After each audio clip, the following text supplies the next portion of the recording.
à tous, c'est Thomas de la pépinière du fruitier. Dans cette vidéo, je vais vous montrer comment planter un arbre fruitier, donc les erreurs à éviter et puis comment faire idéalement pour avoir une bonne reprise. Et surtout, il n'y a pas que la plantation qui compte, il y a aussi le suivi, le soin qui y sera apporté pendant les premières années qui vont garantir une bonne pousse. Et après, il faut savoir, souvent on me pose la question, la rapidité de mise à fruit. Pour moi, c'est pas le plus important. Un arbre, ça va quand même relativement vite à faire quelques fruits. Le plus important, ça va être d'avoir un arbre qui va donner des fruits en volume, et le volume de fruits va dépendre du volume foliaire de l'arbre. Donc au plus vous avez un arbre qui va bien se développer, au plus vite vous allez avoir des fruits en quantité, ce qui est intéressant. Pas juste goûter le fruit, bon, c'est toujours intéressant, mais globalement au plus on a de fruits, au plus on peut faire des confitures, des tartes, et puis en manger en frais, c'est bien plus intéressant. Donc voilà, comment planter un arbre et comment l'entretenir ensuite. Donc on va passer à la plantation. Donc la plantation, il y a quelques points à respecter qui sont surtout de ne pas enterrer le point de greffe. Parce que vous achetez des arbres qui sont greffés, qui ont donc des porte-greffes divers, qui ont diverses propriétés. Si vous affranchissez l'arbre, c'est-à-dire si vous enterrez le point de greffe, le risque c'est qu'il fasse des racines. Donc ça c'est le point de greffe.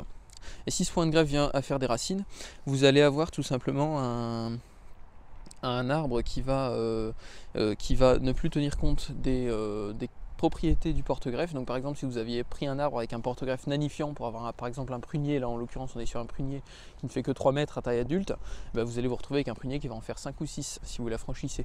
Donc là, si vous comptiez le mettre dans un petit jardin, c'est raté. Et autre chose, si vous l'affranchissez, vous risquez de mettre les vraies racines, celles qu'on veut, au fond, bien trop profond dans la terre. Parce que forcément, si vous le plantez là ou si vous plantez le point de greffe, là les racines se retrouvent à 40 cm dans de la mauvaise terre qui sera plus humide, plus froide, et vous n'aurez pas une bonne reprise non plus. Donc du coup, l'important ça va être de ne pas enterrer ce fameux point de greffe. Donc là il est assez éloigné, c'est facile, mais des fois sur des pommiers qui refont des racines le long du tronc, on peut être à seulement 5 cm. Donc là il va falloir faire attention à ne pas l'enterrer et ne pas hésiter limite à mettre quelques jeunes racines à l'air plutôt que d'enterrer trop profondément l'arbre et risquer un affranchissement, donc que le point de greffe fasse des racines. Parce que ça c'est vraiment problématique, vous perdez l'effet du porte-greffe. Voilà, et puis vous risquez des pourritures, une mauvaise reprise, tout ça. Donc ça c'est vraiment le point le plus important. Ensuite la plantation, il suffit de mettre l'arbre dans un trou, donc au bon niveau. Et le plus important au-delà de la plantation, c'est l'entretien que vous allez y apporter. Donc là on va passer à la plantation. Donc ici on est sur un sol qui est travaillé, qui est assez meuble globalement, on est sur des terres riches, homogènes, poreuses. Si vous avez une mauvaise terre qui est compacte, n'hésitez pas non plus à l'ameublir, pas besoin de faire un trou énorme, mais au moins ameublissez le tour. Et puis pour le trou de plantation, il suffira au moins de faire un trou de la taille des racines, allez 20 cm plus large. Une fois que vous avez retiré la terre du fond, vous ameublissez le fond. Mais ici, comme je vous le disais, on va pas forcément le faire pour la vidéo. Donc ici j'ai matérialisé l'emplacement de la plantation. On est à 2 mètres du prunier précédent, parce qu'on est sur un modèle intensif, mais sinon chez vous, privilégiez plutôt 3,50 m de distance. Enfin, on est sur un modèle intensif, c'est surtout que ce sont des pieds mères, donc c'est des arbres qui vont m'être destinés à produire des greffons et quelques fruits pour mieux connaître mes variétés. Donc du coup je me permets de les densifier parce qu'ils seront taillés assez fort.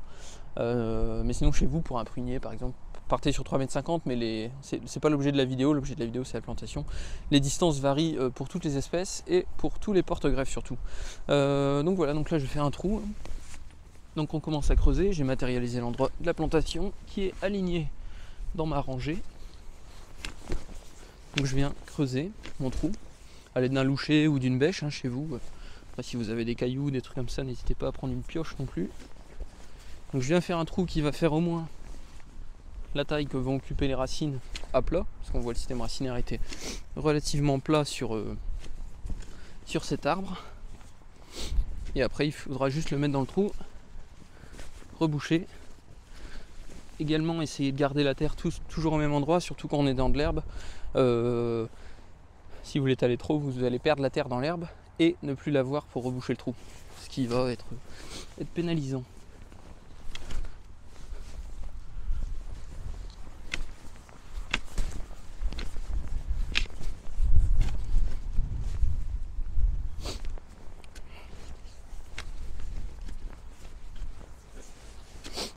Donc pour vérifier la hauteur du point de greffe, vous pouvez mettre votre outil à cheval sur le trou, prendre votre arbre, le mettre dans le trou. On peut habiller également un peu les racines. Là c'est vraiment parce qu'elles sont longues, ou s'il y a des racines vraiment fortement abîmées. Et donc là, tu peux te rapprocher. Vous pouvez vérifier la hauteur théorique du point de greffe à l'aide d'un outil que vous mettez à cheval sur le trou. Donc là on serait sur la hauteur de plantation. Donc on voit que la terre va être remise à peu près jusqu'au niveau où c'était en pépinière. Donc là c'est pas mal. Et puis le point de greffe est bien au-dessus, donc c'est pas mal non plus. Donc on va planter à ce niveau-là. On voit que les racines ne sont pas orientées vers le haut. Le trou est assez grand. Elles tourbillonnent pas, elles sont pas tordues. Donc ça c'est idéal. Et maintenant on va passer au rebouchage. Donc on vérifie l'alignement aussi dans le rang qui là est bon. Donc on repasse au rebouchage. Donc on remet tout simplement la terre dans le trou. Bon, ici c'est un petit peu gras, cette année il fait que pleuvoir.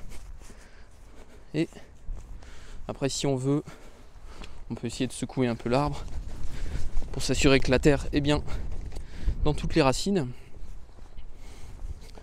Et après le plus important, ça va être de bien tasser à l'aide du talon afin d'asseoir l'arbre et de se garantir qu'il tient fortement. Donc là par exemple, vous voyez l'arbre, je peux le pencher comme ça. Là il tient impeccablement dans son trou, comme ça il tiendra face au vent. Donc ça peut aider à ne pas mettre de tuteur, parce qu'en prunier il n'y a pas forcément besoin, ça dépend du porte-greffe. Et puis l'arbre surtout on va le retailler, bon, vous n'êtes pas obligé, hein, mais si vous voulez vous assurer de ne pas avoir de tuteur, vous pouvez le retailler pour dire de diminuer sa prise au vent. Donc voilà, je raccourcis un peu quelques branches.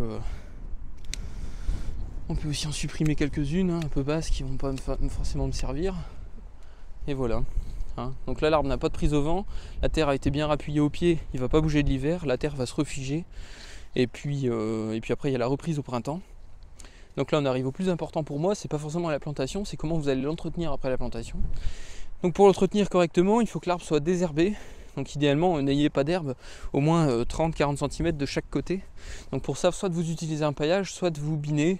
Et puis essayez aussi, même si vous désherbez à 30-40 cm, de ne pas avoir d'herbe haute comme ça à côté, parce qu'il faut savoir que les racines de toute manière iront en dessous et concurrenceront votre arbre. Et les arbres au début détestent la concurrence. C'est vraiment pas profitable. Donc comme je l'ai dit, si vous voulez avoir du fruit en volume rapidement, c'est bien de désherber.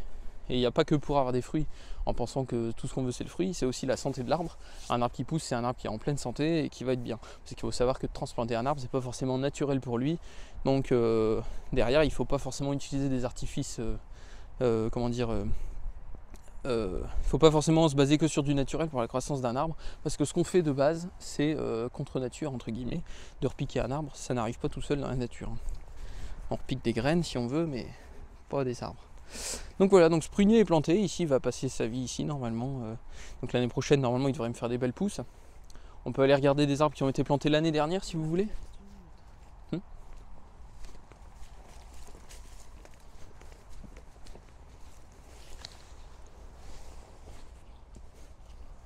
Donc là on a par exemple un prunier Nobert qui a été planté l'année dernière, donc il faudra que je le retaille cet hiver. Mais on voit qu'on a eu des très bonnes pousses, hein. Ça c'est la pousse de cette année, sur un arbre qui a été repiqué, c'est très correct. Ça c'est ce que vous devez essayer de viser au jardin. Donc faites tout ce qu'il faut, désherbage, arrosage et fertilisation si vous avez une terre pauvre. Ici c'est pas la peine, ça déborde d'ortie, on a largement assez d'azote. Bon, cette vidéo touche à sa fin, n'hésite pas à t'abonner à la chaîne YouTube si tu veux voir d'autres conseils sur les arbres fruitiers. N'hésite pas non plus à mettre un like à cette vidéo et à laisser un commentaire si tu as des façons de faire différentes ou si jamais tu as des remarques à faire par rapport à ça. Allez, je te dis au revoir, bonne journée.